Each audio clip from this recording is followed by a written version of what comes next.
vaya a ver este mensaje.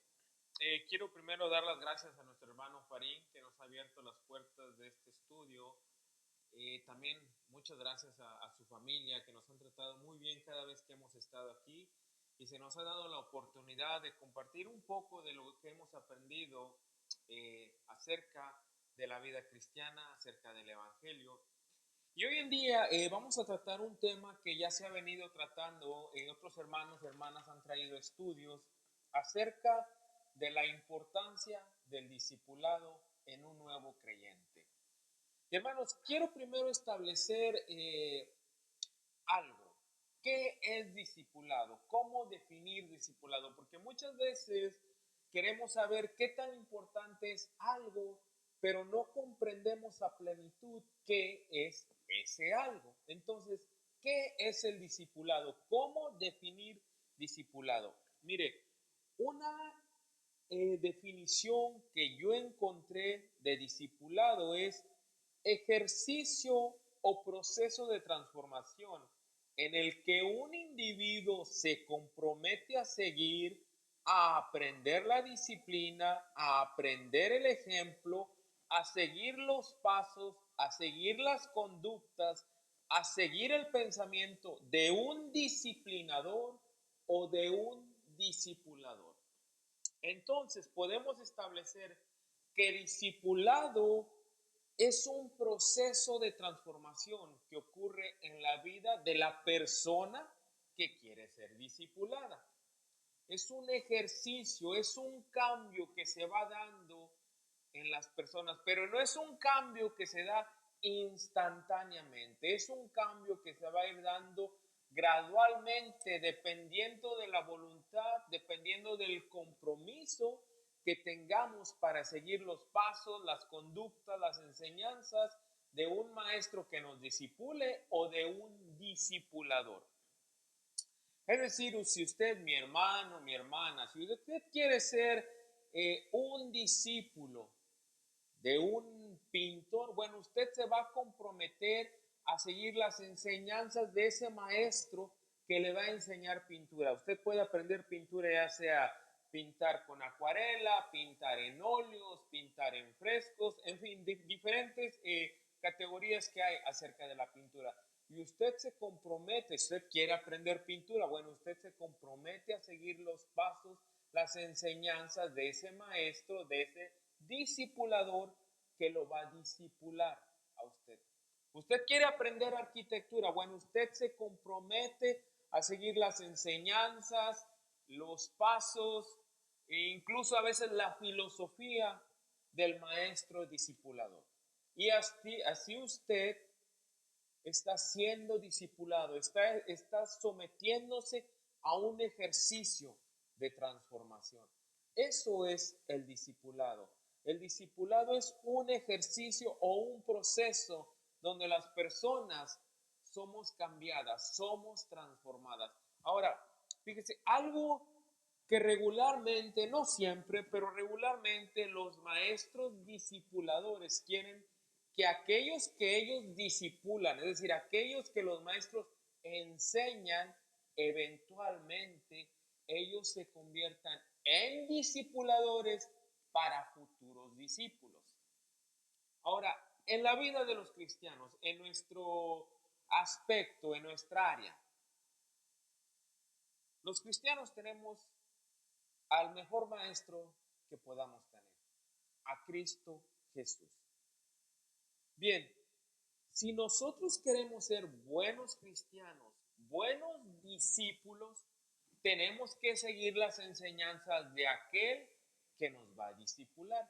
¿Y quién nos va a discipular? Cristo Jesús a través de sus palabras, a través de lo que ha enseñado Él en el paso, en el tiempo que estuvo en la tierra, pero también a través de las enseñanzas que Jesús le dejó a sus discípulos y que esos discípulos enseñaron a otros discípulos y hasta el día de hoy han llegado a nosotros. Y yo quiero, hermanos, que comprendamos qué tan importante es el discipulado. Porque a veces no le damos la importancia a ciertas ordenanzas que dejó el Señor. Bien, hemos aprendido que discipulado es un ejercicio de transformación que ocurre en la vida de aquel que quiere discipulado, perdón, en este caso de nosotros los cristianos. Pero ¿qué tan importante es el ser discipulado o discipular a otras personas? Para esto vamos a estudiar un texto muy conocido, un pasaje muy conocido en la Biblia que se encuentra en el libro de Mateo, capítulo 28, y vamos a estudiar los versos del 16 al 20. Lo voy a leer yo. Dice, pero los 11 discípulos se fueron a Galilea, al monte donde Jesús les había ordenado. Y cuando le vieron, le adoraron, pero algunos dudaban. Y Jesús se acercó y les habló diciendo, toda potestad me es dada en el cielo y en la tierra. Por tanto, id y haced discípulos a todas las naciones, bautizándolos en el nombre del Padre y del Hijo y del Espíritu Santo. Ponga atención a estas palabras.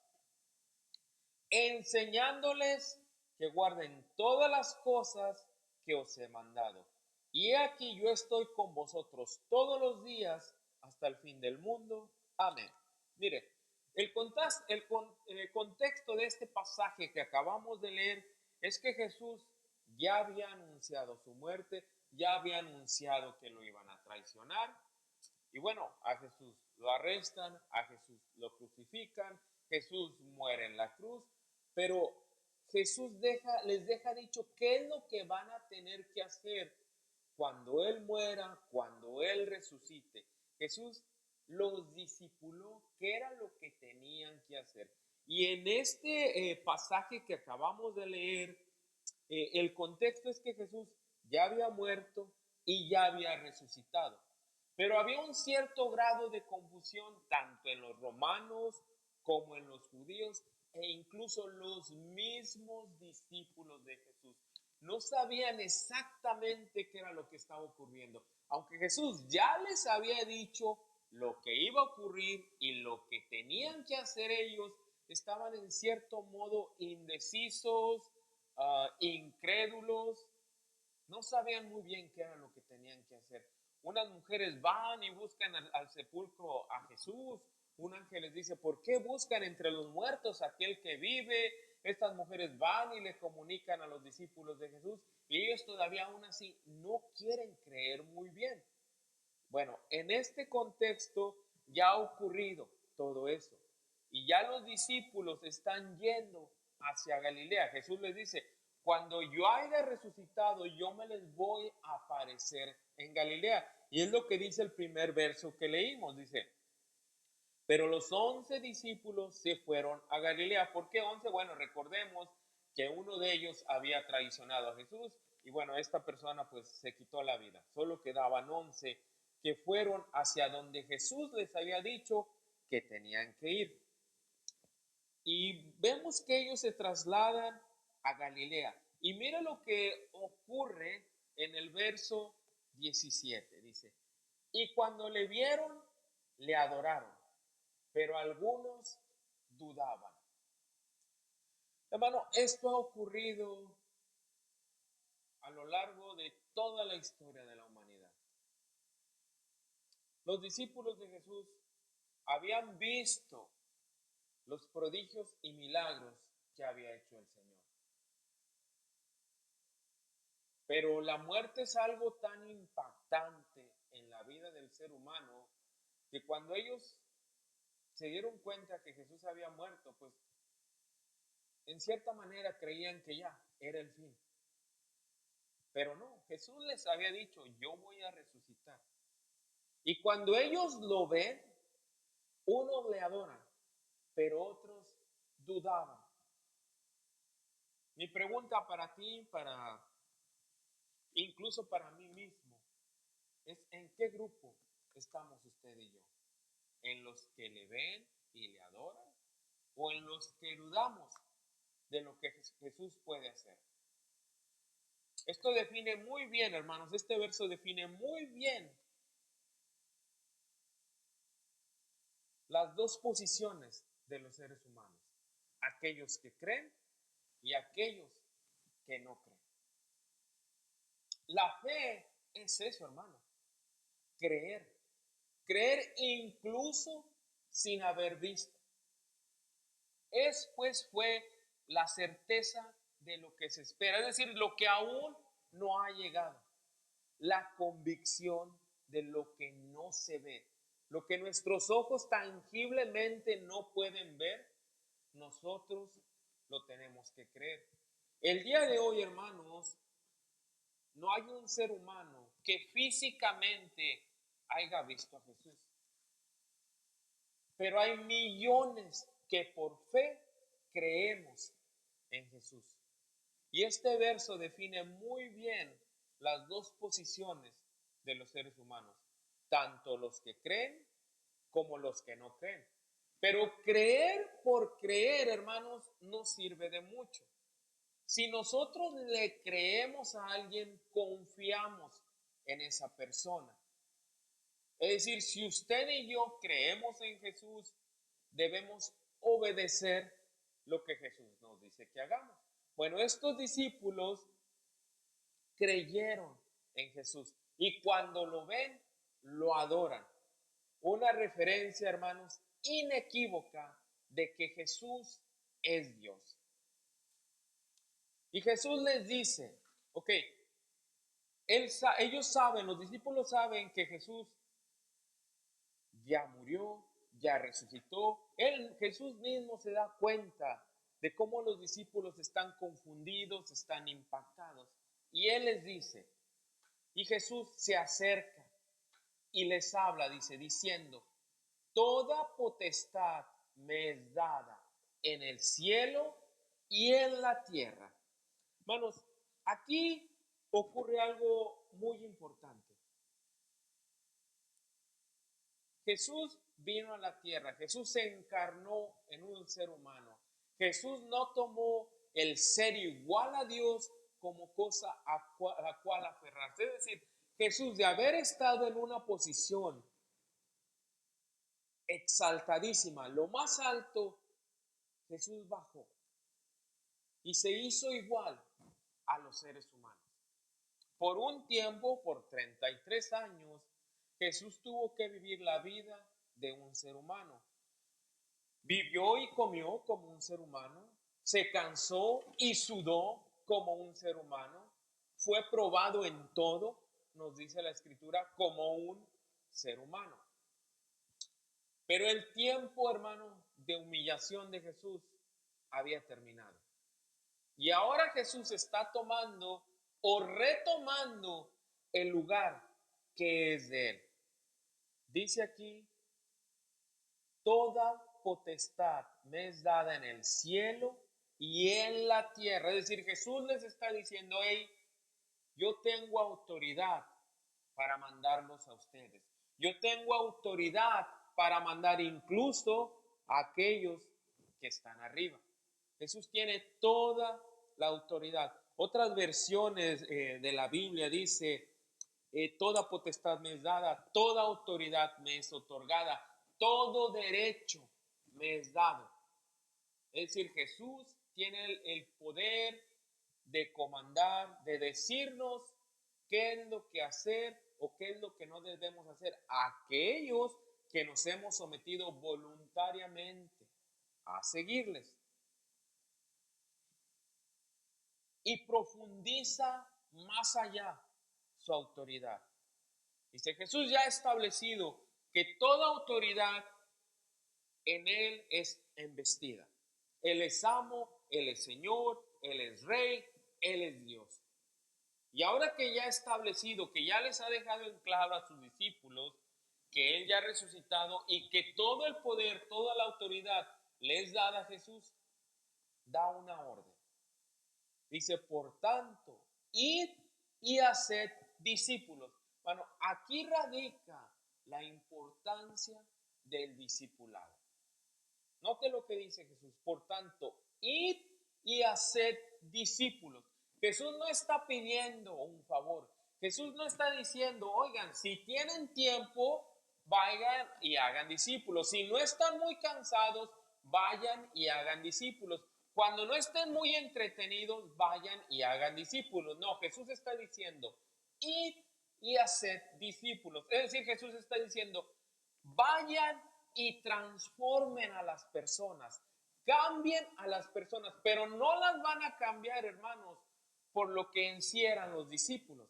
Jesús les va a decir cómo se va a lograr ese cambio. Dice aquí, por tanto, id y haced discípulos. Y mire cómo profundiza Jesús su autoridad. A todas las naciones. Jesús es Rey y Señor en todo el universo, en la tierra y los que están encima de la tierra. A ese grado es la autoridad que ostenta Jesús. En aquellos tiempos, cuando Jesús le da esta orden a sus discípulos, bueno, algunos han comentado que, bueno, se trataba de las naciones judías, los que estaban ahí cerca, Judea, Samaria, Galilea. Pero la autoridad de Jesús en nuestra aplicación hoy en día es universal, es a todas las naciones. Jesús es Rey y Señor en cualquier tribu, en cualquier país, en cualquier nación, en cualquier ciudad. Y a todos lados Jesús nos ha mandado a ir y a ser discípulos, a ir y ayudar a que aquellas personas sean transformadas para someterse a la disciplina de Jesús. ¿Y por qué es importante, hermanos? ¿Dónde radica la importancia de ir y hacer discípulos? Mire, el día de hoy no queda vivo ninguno de los discípulos que caminaron con Jesús. Ya todos han muerto. Sin embargo, la comisión que Jesús les ordenó a esos discípulos ha llegado hasta nuestros días. ¿Por qué? Porque aquellos que fueron discípulos de Jesús, aquellos que se sometieron al discipulado que Jesús les dio, perpetuaron las enseñanzas del Señor. Se las trajeron hasta el día de hoy a usted y a mí. Ahí radica, hermanos, la importancia del discipulado. ¿Por qué es importante el discipulado? Porque es una orden que el Señor ha dado. Porque es una orden que Jesús le dio a sus discípulos y se ha perpetuado hasta el día de hoy. Por eso es importante el discipulado, hermanos. Ahora, ¿qué tan importante, mis hermanos, es seguir las órdenes de Jesús? Hace algunos meses, no recuerdo exactamente, el pastor de la iglesia donde nos congregamos compartía una ilustración de que el padre, el hijo le dice al padre, ay papá, yo te amo mucho. Estaba hablando de niños pequeñitos. Papá, yo te amo mucho, mamá, yo te amo mucho. Pero el papá o la mamá le dice al hijo, hijo, por favor, saca la basura, lleva la ropa a la lavadora. Y el hijo, bueno, pues no muy contento, no le gusta obedecer las órdenes que le da papá y mamá. Pero entonces, ¿cómo demuestras que en realidad amas a mamá o papá? ¿Solo diciendo que lo amas? Bueno, en cierta manera con el Señor es lo mismo. Mire la importancia de seguir las órdenes que nos da el Señor. Libro de Juan 14, capítulo 14, verso 23. Juan 14, 23. Dice, respondió Jesús y le dijo, el que me ama, mi palabra guardará, y mi Padre le amará, y vendremos a él, y haremos morada con él. El que me ama, mi palabra guardará. Otras versiones dice, el que me ama, mis mandamientos guarda. El que me ama, mi palabra obedece. Usted y yo decimos que amamos a Jesús, pero ¿obedecemos las órdenes que nos ha dejado Jesús? Porque ir y hacer discípulos es una orden. No es un favor que nos está pidiendo el Señor. Es una orden que nos está diciendo Jesús. Mira, hermanos, si usted y yo obedecemos la palabra de Dios, siempre trae bendición. Si usted y yo guardamos, obedecemos la palabra de Dios, note lo que dice Juan. Mi Padre y yo moraremos con Él. Es decir, donde usted y yo estemos, no importa el lugar que sea, Jesús y el Padre estarán con nosotros.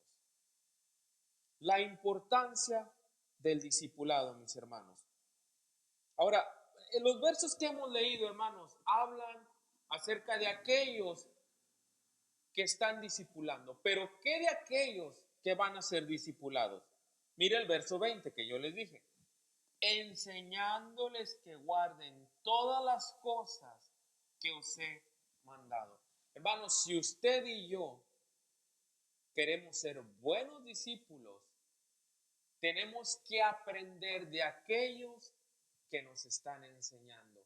Y es muy importante, mis hermanos, aprender sana doctrina, aprender clamándole a Dios, aprender pidiendo que el Espíritu Santo abra nuestros ojos para poder comprender con propiedad lo que dice la Escritura. Porque, hermanos, hay muchos lobos disfrazados de ovejas queriendo pervertir el mensaje que Jesús nos ha dejado.